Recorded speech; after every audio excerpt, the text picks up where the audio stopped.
Hello, dear viewers. This is Euroforum Uganda. I'm Moses Mugisha, and my name's I'm right here in Oslo. With me, I have our guest, Mr. Charles Waswa Mulongo. We last time were here with him, and he had a very beautiful story, sharing his experience of his journey to Finland, his stay for a period of 10 years, and again his decision, which I may call a bold decision, to travel back home in Uganda, and is currently established and is the proprietor of BD ICT, Applied ICT Center. While in Finland, he had permanent residence. He was the chief engineer of a certain company dealing in technology. And as we saw in our first episode, he had a lot to share. And we promised that we'd be back with him in the second episode, sharing his second part of life when he traveled back to Uganda. As we knocked off last time, there was a bit of anticipation of what our viewers would pick interest in. And I believe I wasn't wrong about that. Those aspects I hinted on were almost the same where our viewers picked interest. Aspects like how you integrated back in Uganda. For 10 years, you were yes a Ugandan, but in mentality and mindset, you're more of a Finnish. Yes, you still probably held values that you grew up with, but in a way or the other, a lot had changed. And of course, like I anticipated, viewers have interest in knowing how you stabilized business-wise. Well, some time back, we hosted a guest here who also made a closely similar decision. And when he went back, there were some wrong choices made, drifting away from his master plan he had on going back. And our viewer wonders if you had the same experience where you somehow drifted away from your business plan you had and the challenges you encountered to this point where you seem comfortable and seemingly having control over your business. Still, in the same line, like I pointed out, those who know BD Applied ICT Company and know the slogan is that developing and exposing as well as exploiting the ICT in you, would really love to know what is embedded in this exciting slogan. And a lot, of course, to share with you is more of interest to our viewers. Mr. Charles Waswa, I welcome you, and please greet our viewers. Thank you, Moses. We're glad to be here again. Good morning, good afternoon, good evening, our viewers and listeners. My name is Noredin. Now, actually, I'm also the Chief Engineer at Feeding Applied ICT Center Limited in Uganda. Yes, if I may just pick up from where we ended last time. Yes, Mr. Waswa, you were both a product of the Ugandan and Finnish education system. You work Finnish at different levels. At the bottom of the corporate ladder, like you meant last time, and in the corporate world, white collar jobs. And you've also Ugandans at different levels. So you have both experiences.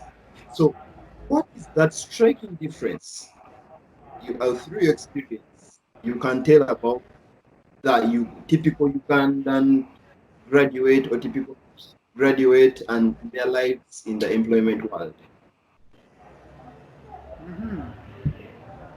Thank you very much. That question is quite wide.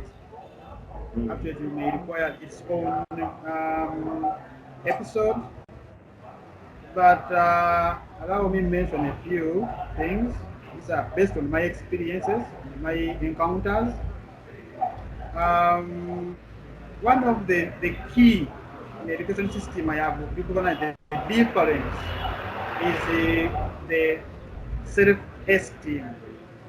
How people, how we are trained to believe in ourselves. So, in fact, in Finland, the training is more to do with student-centered, whereby the teaching, the learning is led by the student. While in Uganda, the training is actually more to do with teacher-centered. So the teacher leads the learning. So what I saw, uh, that's why actually the effect to that is that when you get out of school in Ugandan setting, in many times you can't do much, you can't produce anything. Yet in a Finnish setup, in most of the time you have done a lot of projects, and technically, as far as the technical side where I come from is concerned, there are so many things you can do. The teaching in Finland, they integrate the practical training, the practical skills, the practical lessons are part of every subject. In fact, I was amazed to see that even when we were studying mathematics, we had lab. Every lecture had to follow practicals. So we used to do labs in mathematics. We do simulation with MATLAB and other things, which was very nice. So we are able to consolidate what we have learned. Yet in Uganda setup, many times you may find students spending the whole semester without any practical encounter. So that is the difference. Another one is the teachers. In Finland, teachers are qualified. Teachers, they are well paid. Teachers, they love what they are doing. They are competent. In the technical world, in a comparison in Finland, a teacher must have had at least 3 years field experience, so that he is able to teach what he knows, what he has practiced. Because I remember in Uganda when I was learning, in many times you get somebody, okay, when they switch it into semester, a teacher comes, he teaches maybe 70% of the curriculum, and then some few students can memorize some of these contents because there's no labs. And then he could pass, gets maybe 90%. Then later, this one, the best student is chosen to be a teaching assistant. So he started teaching without any teaching assistant, and then later you find that he's a lecturer without any field knowledge. That is what they laid. Remember, he only learned 70%, and if he's delivering, I don't think he'll be able to deliver 100%, which is be a 70%. He may deliver 70% of the 70%. So this cycle continues. In Finland, to be a teacher, you need at least a master's degree, no matter what level. In fact, they emphasize much on the lower level. If you are teaching in nursery, primary school, you must have a master's degree in education. In Uganda, sometimes if you get some dropout P7, they can easily get a person to study. Charles, if I understand you well, to be a teacher at any level in Finland, you must have a master's degree. Yes. Oh. That is the minimum of qualification. You must have a minimum of a master's degree, and you have rights. You are the one who decide that this person can pass from P1 to P2. It is based on teacher individual assessment, not you may as we do. You get it. You give exam to everybody. Does this also apply primary school level? In fact, as I said, it's more emphasized on primary. At university, like for instance, I used to teach at the university, but I was a teaching assistant. I was under a professor who guides me, who checks. Most of them after I was going to the practicals, because these students have already studied the theory, and then they want a practical. In fact, if I didn't know practical, they could challenge me. But usually, the practicals, they give us enough time to practice the practical, so you already know what you're going to teach the students. The primary, as I must emphasize this, primary, you must have a master's degree because that's where things go bad. Yeah, Teach that's primary really, children. that's quite fascinating to hear because this, I think, alone gives a clear difference between the two education systems. Because if the teacher in Uganda with a bachelor's, maybe with certificates in some schools, can teach or even lecture, and then in Finland, the bar is at a master's level, then that alone, with no even detailed discussion, gives a clear-cut difference. Yeah, the way you sounded about the education system, somewhere when you hinted on that in Finland, the education system is more hands-on as compared to that in Uganda, more practical. So in other words, you're justifying the saying that the Ugandan system breeds more consumers than producers. And in other words, if you hadn't gone to Finland, you wouldn't probably be in position to design software. Is that, if I understand you? Yeah, to a certain extent, that's why actually you see, when I look at our system in Uganda, you feel very bad. You see an engineer, somebody is a degree in computer engineering, chooses to go to Saudi Arabia to be a yaya, to be a maid. Why? How does that matter? A degree goes to do strategy. That's because you are not trained to build systems. Nonetheless, I remember when I finished my diploma in electrical engineering, I realized that actually I have the theory, but I don't have the practice. I don't know. I can't build the systems. So now this is the personal assessment. For my case, I learned it, I knew. So what I did, I went to a workshop. Some Jose was in Kireka. Was in Pay and Lady and TV. I asked him to work for free. So he told me, no, you have to pay. So I paid to work for him for free. How many students can do that? Now there, Training. exactly. So because I knew the theory, I was able to appreciate myself by the way, how practical, how much practical do I have. So when I realized that actually I don't have it now, I went for the solution. So I went to the work, I worked for them for free. But I remember because my theory, I had my books. I go home, I read, I come, I do, I go. After, in fact, I gave him half of the money, and I promised he wanted 50,000. 50,000 Uganda shillings in 2002 as some money you could rent a two-bedroom, a two-room house. That is giving you the purchasing power. So it was some money. I remember I gave him 30,000 and I was paying the 20 later. But after 1 month, because I had a theory, I had already gained knowledge and I was able to build what we pay a radio. So when every day you pay, the money goes to him. But later he felt so ashamed, he couldn't demand for the balance. So in the second month, he started buying me lunch. Then he later on, after 3-4 months, after I started working and I give him, I pay him. So this, if we could do that instead of you have a degree and then you go to be a askari, you go to be a Yes, why don't we go to the industry? yes, Charles.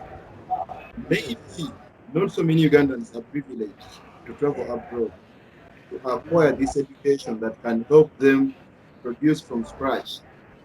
The few Ugandans like you who have gotten this privilege, do you see any window of using this knowledge acquired to pass it on to those around you in your network and probably build these structures to those who are less privileged and see a changed Uganda in years to come? Um, well, I don't see it much like that. That well, you may want to train Ugandans so that they can also learn to build from scratch. But what is the motivation? So for me, what I think as we were building BD Applied ICT Center Limited was, okay, we want to generate income for ourselves. But how do we generate it? We need workers. Then we get workers, but we know some of these workers are not maybe well trained. So what we do, they should come work for us for free, and then for us much as so we are rewarded. So it cannot be there. It can't be charity. Charity, people don't respect charity. In fact, they should pay to work for free. Then they will gain something useful. So you see, when if somebody is abroad, well trained, skilled, so you need to identify areas that requires investment. Then when you come, you start producing. Then along the way, when you are producing, then you should be training some of these students, younger youth, the youth. Then later, because we need in return, they must work for us, and then we achieve our goals. Along the way, they will gain the skills, and later on, they will start their own companies if necessary, or solve other problems. But we cannot Yes, tell it want to work. yes, Tell Charles. it want to work. Yes. Yes, Charles. My focus here is on looking at the realistic bit of it.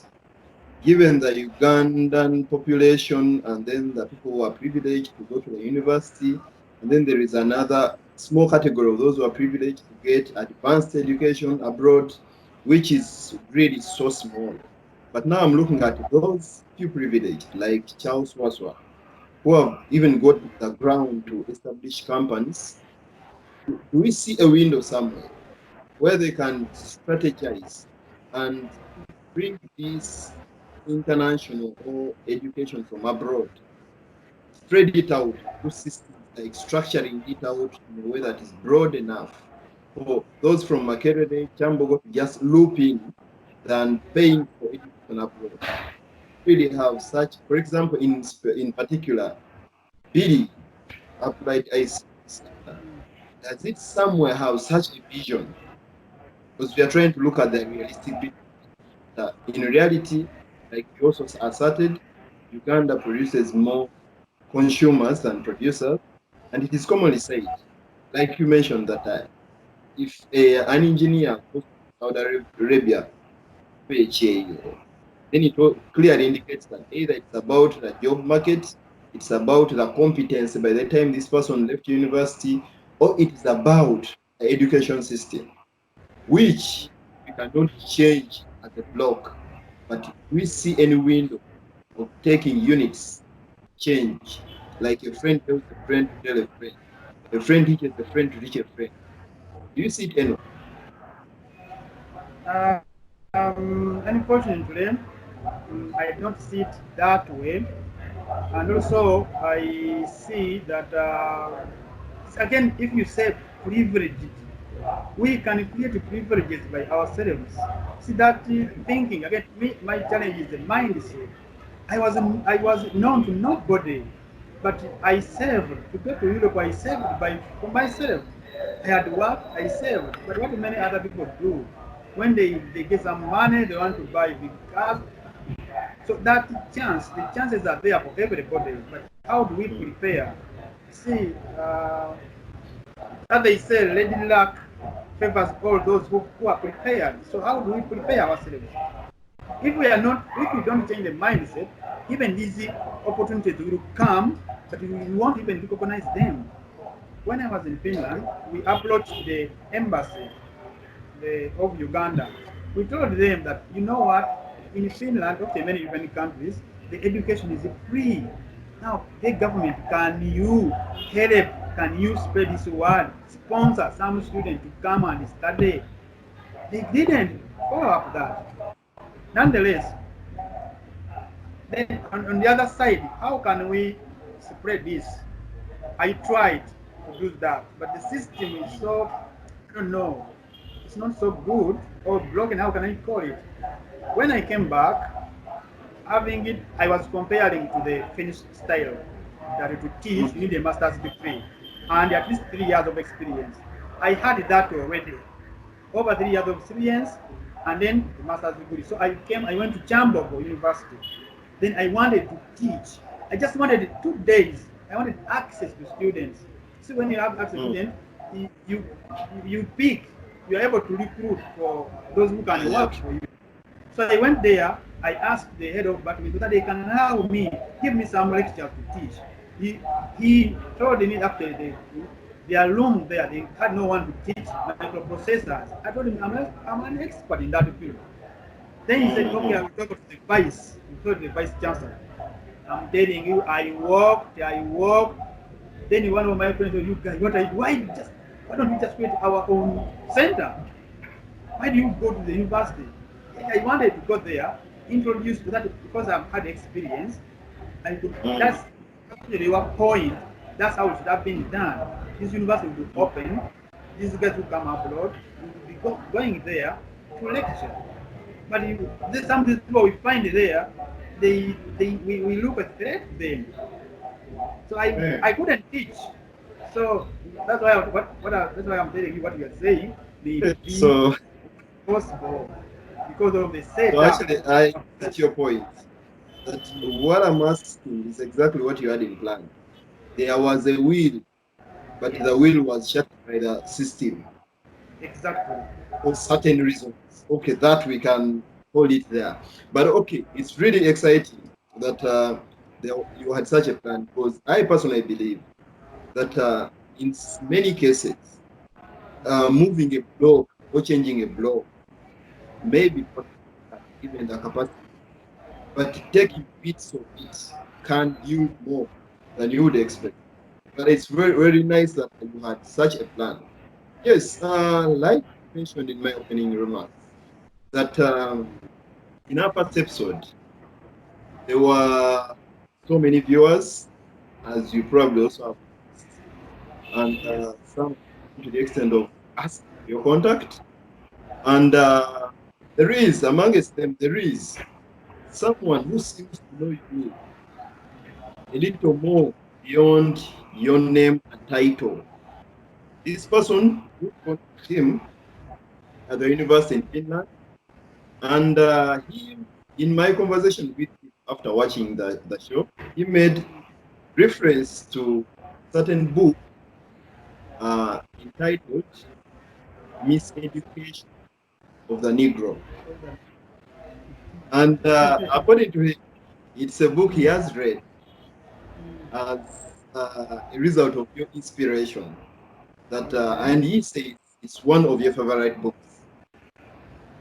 Yes. In that book, I was actually also compelled to take a sharp look at it. I listened to the audio bit of it. The last 6 chapters, the big one. And there was one statement the author made that when you control when you control a man's thing, you don't need to. So why do I bring this? As much as you explained, it's one you probably have read a lot and what echoes in your education system about the mindset, about the mentality. It seems like there is a lot that points to that book.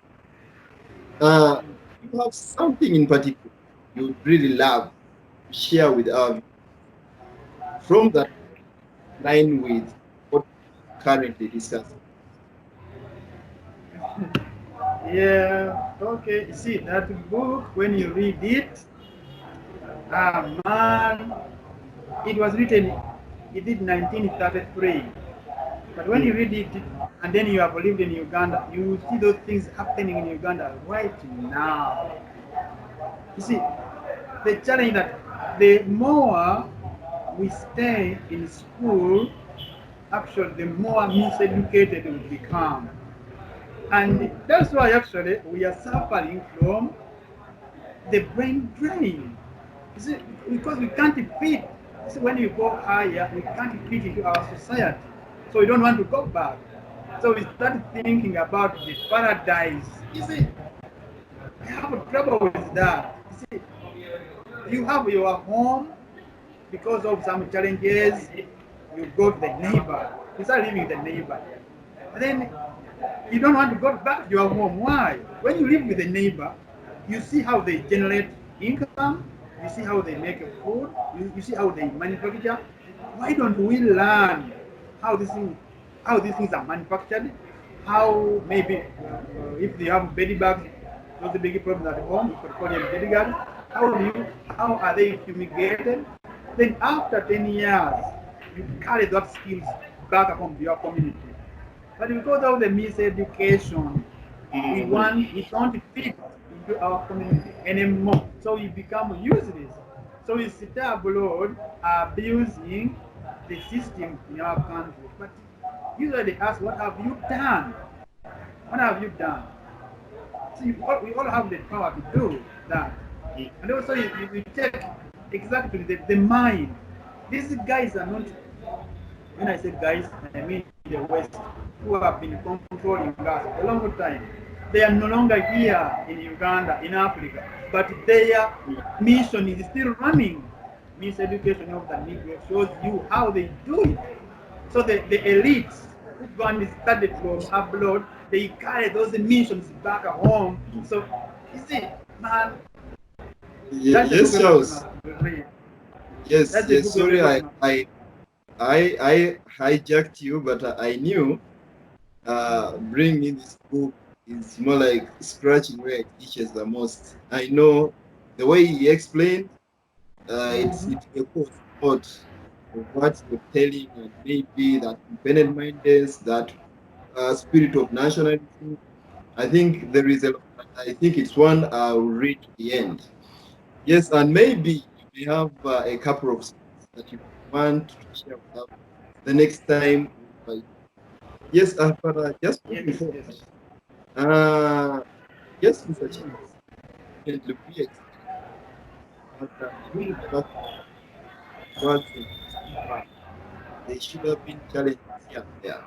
Could you share a few of those challenges you encountered through this point? Seem to have control over the wave.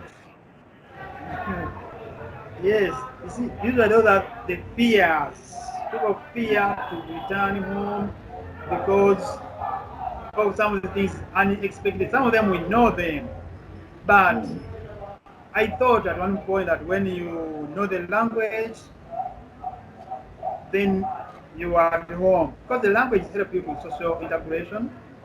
I always told my colleagues that if you live in Finland, if you have been living in Finland for some time and then you switch to Sweden, to UK, you're gonna start afresh. It's the same story when you return to Uganda. When I returned, I thought, I've returned home. Things are gonna just return from where I ended. No way. It was a new, my mentality has changed. I suffered the first when I just reached because I thought people, uh, when you talk about honesty, people start lying when they shouldn't lie. That's the thing, punctuality. Because I've been used that okay, when you say that meetings will be at And just to intervene a bit, in many places back home, those who are not honest are branded smart. Abana bagizigizabo. I'm telling you, if they ever call you that, just know you're on the right track. Just know you're on the right track. But anyway, I, I, I, until I accepted that I was a foreigner in Uganda, that's when I started fitting in. I couldn't fit in. Some of the things I was used to, for instance, I was to come to Uganda. In our previous episode, I was explaining about some of the fears, which actually also some of the challenges I encountered. When I was in Finland, electricity is there all the time. When you to come to Uganda, you fear that electricity won't be there. Fortunately for me, that had improved, so we have electricity. The challenge was not than the internet. You are used to just browse, you contact your suppliers very fast. Then here, how do I contact my suppliers? Because what I realized that internet is there, but maybe in some some spots, some places are not there. So because if you have the will, I'm telling you, there will always be the way. In psychology, they tell us actually you must block all other ways and leave yourself only one way. That's why if you have other options, many people come return home after some challenges, they feel defeated and then they go back. So you must be with all the determination and the will to stay. All these problems, they have solutions and they can be solved. Oh, my voice. So they Yeah, can it's be clear. solved. To solve them, you need to have a will. And with the will, the solutions exist. Yes. So for me, because I had decided I must return, those problems are solved with them. Another challenge I faced that, okay, now here this is the time when I agree with Messiah, editing Messiah.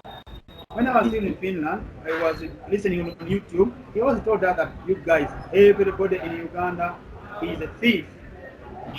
I didn't understand what he meant until he told that you don't trust anyone, even your parents, even your brothers, even your sisters. I have Oh, seen that. yeah. Yeah, he said that. I have realized actually you need to go with that mindset that everybody is a thief, everybody is dishonest. Of course, we have about 20% honest people. They are there, but how will you know? So I face those challenges. People will bring ideas, this one, this one. Now, which one? Which one should you take? So one of the challenges was how do you look for partners? Because some of them, when they look at you, they see some sack of money. They just want money from you. They start bring ideas, not to see that we're gonna work, but many of them actually want you to give them money. Unfortunately, or fortunately for me, I was the person who can say no money for you. Others want to keep up appearance, so they try to dish out money so that they look rich. I mean, I didn't settle for that. So, But how did you maneuver through this challenge? Because probably you must also have had friends that are in similar fear, such challenge like with, and some of them have really chosen just give peace on to best home, even though you may think, like going back, like have such fear. Instead of this both time money, someone choose hold the track on which someone is. And second, as you did, probably sacrificed a lot and you probably fallen out with people. But someone still would like that amidst all this, how have you maintained ground to stability and do not even think of turning back? Because cases of those who are turned back, this is wrong. you see, as I said, me, I had a goal. When I set a goal, I will come and you do this. Of course, the challenges, some of the challenges that I suffered and how I went through them, some of them in the mind, the training I had. When I learned in project management, I learned what we call risk analysis. So when I took this as a project, when I looked at some of the things that might go bad. Some of them were like, I'm going, there will be challenges with malaria. Then I find a solution before I go. Electricity, I said, okay, I will use solar. Because solar now is going cheap. So that's challenge of electricity. I can use solar. The internet, I know it was okay. The shipping, my challenge was, okay, if I'm into ICT, I need to get a product from China, my suppliers. Fortunately, when I was here, I looked around, I realized that actually there are some shipping companies can link China to Uganda. So that one was clear. The other challenge of trusting who, because I fell for that. I lost some money. But I consider it that let me say this way. When I was young, I thought that somebody should never go to army, go to military. I thought that when you go to military, you are like to die. You actually definitely die. When I went to Mucheka, I learned that actually it's a mistake. When you don't learn your lesson very well, you make a mistake, then you are shot dead. And that's true. Even this one, when you are going back to Uganda, you need to study. Money is not enough. You have capital, you're gonna start a business. You need some other trainings like an investment. So for me, I said, okay, I'm gonna do invest. So I went. Some of my relatives came with some very nice business. Remember, when you are going to Uganda, people are thinking how to get that money out of you. You think I'm obliged. They think for them it's a team. For you, you are one. You don't know. So I got some ideas. Then I saw it was a good one.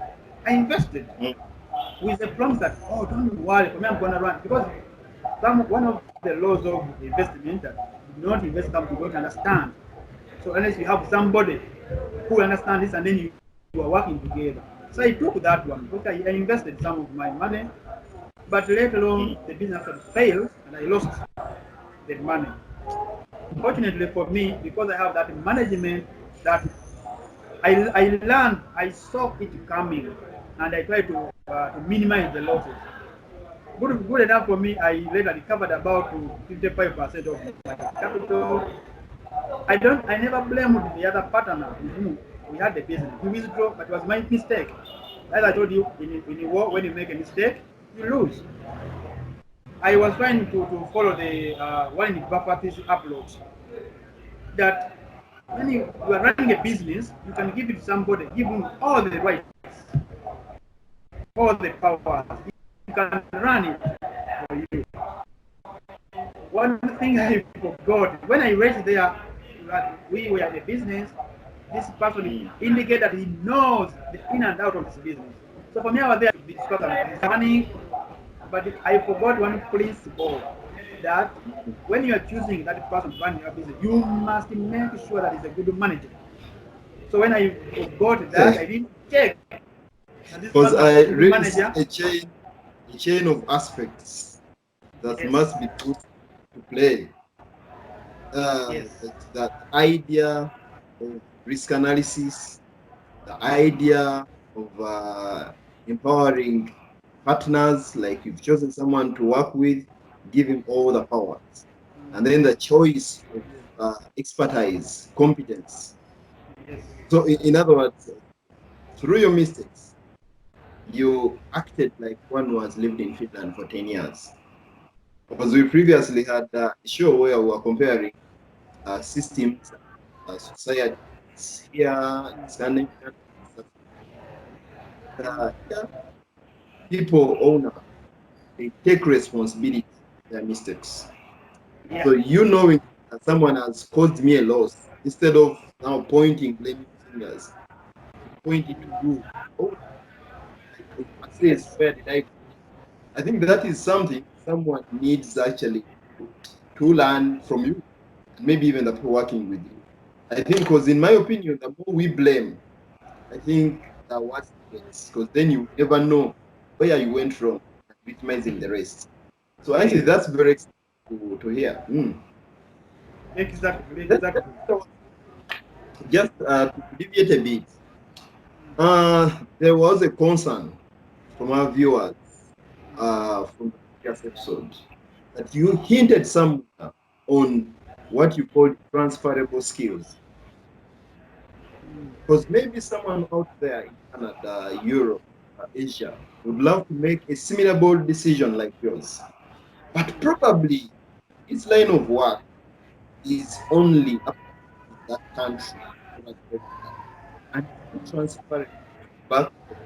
So when does one assess a transferable skill? When does one know this is what to be with such a, please draw a line. Again, for me, how I look at it, it depends on your decision. More is our choices. I advised in the previous episode that when you go to diaspora, you need to decide early whether you're gonna stay in diaspora or you are like to return home. If your choice is okay, I will return home, then you start comparing. You see, because you already have home in your mind, and then you are here. You look for those skills that actually can work at home. But if you want to stay in diaspora, then there your choices can be only that things that work in diaspora. Somebody will argue, but now we want to survive in the diaspora. Okay, this also like some of the students whose parents want them to be lawyers, when for them they want to be maybe artists. What the men do, they study the law and give the degree to their parents, and then later start embarking in what they like most. If you what is paying now is to study nursing, study it, then do the work for nursing. Don't do 24 hours. Spare some time for professional development or personal development.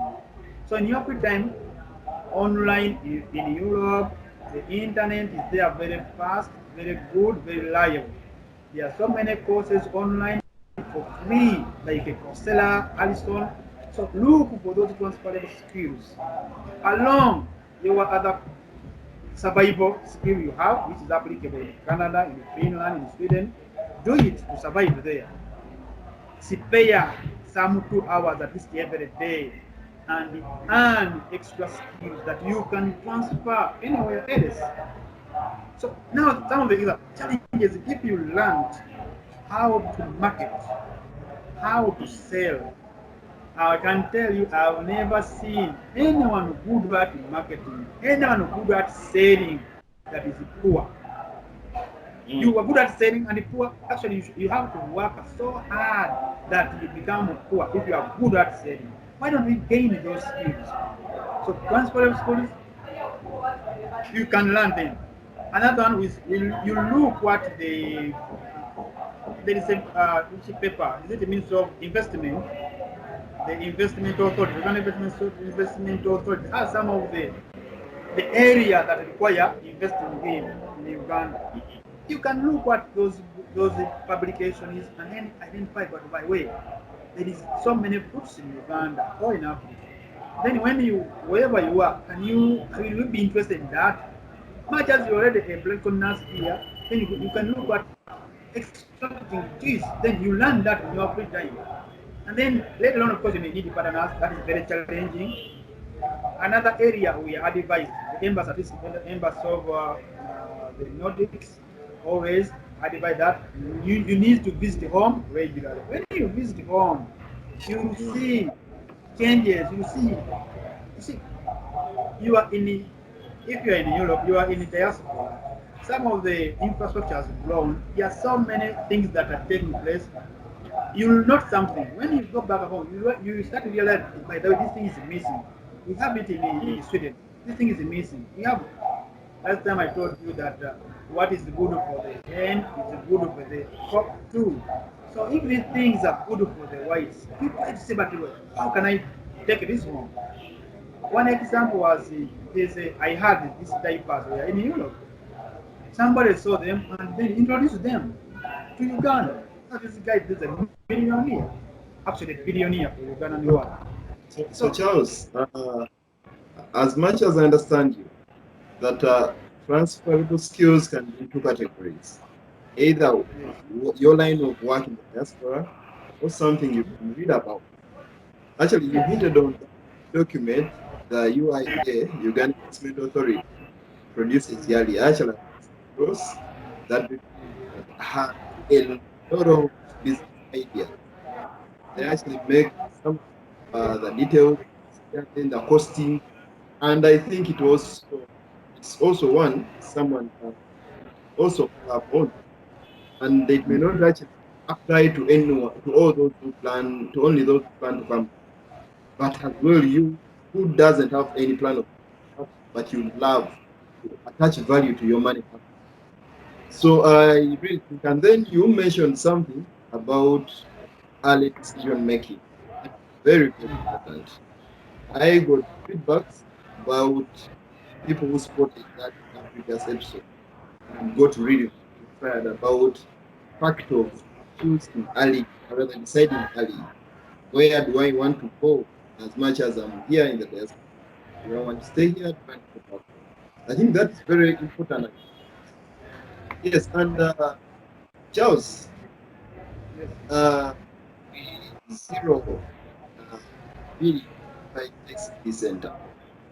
Yeah, to our dear viewers, Mr. Charles Baswa is right now at his workshop. In the background, you can see part of the products or the raw materials that I don't know. You can make that clear. And I would request you to understand us about the noises in the background. He's at work. Some of them we cannot help. So we just have to live with it. So, Mr. Charles, like I hinted on that as many believe, not so many producers in Uganda, most listen from school. Could you please make it clear of yours the software design? What level do you design them from? Which level? By the way, as if you already read my notes, I face that challenge here. People don't believe. We have, I don't know how many will go to heaven because many people don't believe. I mean, you tell them they have to first see. Yes, here actually for us we are all around. We build systems. As I said, my area of expertise is actually computer-based systems. So with the computer-based systems, actually they have hardware where we have sensors collecting information like temperature, whether the doors close or open, humidity, everything. What you see in the background are some of the components we use. We use those components to build the systems. So we design hardware, we build. There are two types of software or three. One is the system software.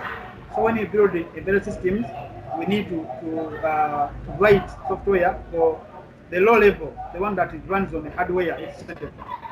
And then there is this other application software that runs on another level, which like if you're talking about a computer, when you have the operating system, we have that application software. So you may need to write that one too. And then also another area is the web software development. Like give us a scenario of some of the system we build. We build the we do home automation systems.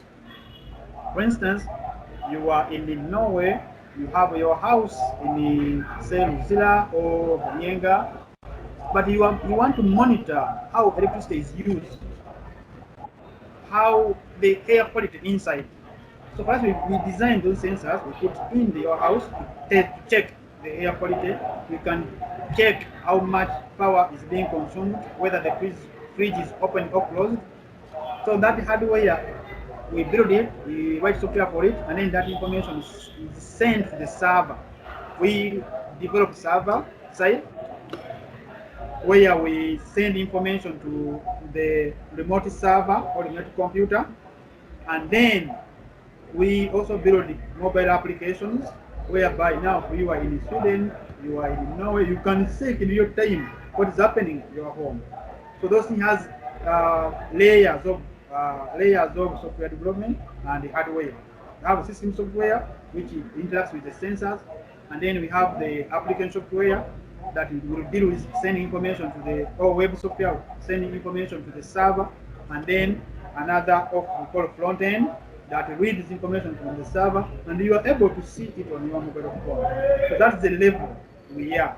It's not so many people who do this, but we are bringing this technology home